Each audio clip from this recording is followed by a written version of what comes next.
This is sweet potato harvest in Morgan County in eastern Kentucky. As part of a 2-year pilot project, this season 15 growers formed the East Kentucky Sweet Potato Growers Association and planted 12 acres of the crop. It has long been a favorite in this part of the country.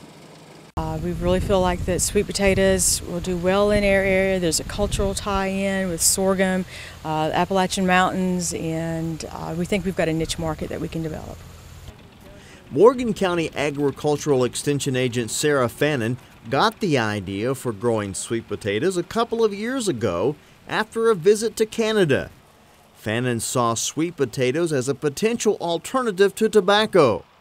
Fannin worked with UK Extension Horticulture Specialist Timothy Coulong and Agricultural Economics Specialist Timothy Woods to obtain a grant from the Southern Region Sustainable Agriculture and Education Program.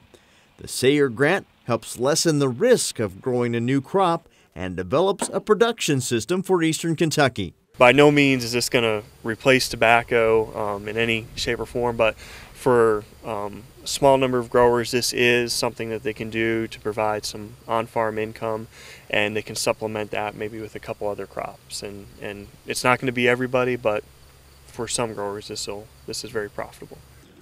Coulong says sweet potatoes are a fairly easy crop to grow and are affected by very few pests. It's not a high input crop. It requires fairly little nitrogen fertility. We're doing some work to see if irrigation is economically beneficial for sweet potato production. In a wet year like this, it really didn't matter if you had irrigation or not.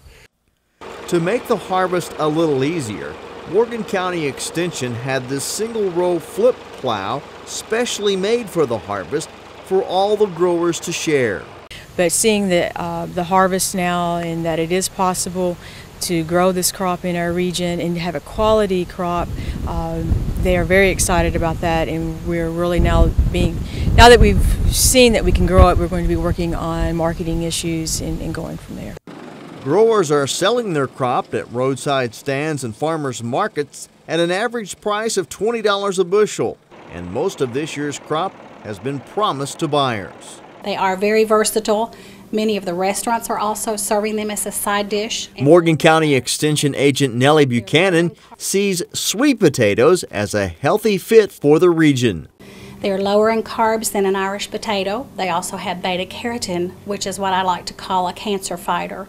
So we want to include that as much as possible. Buchanan says any dish that calls for pumpkin, sweet potatoes can be substituted. Biscuits, pie, French fries, and even chili can be created from sweet potatoes.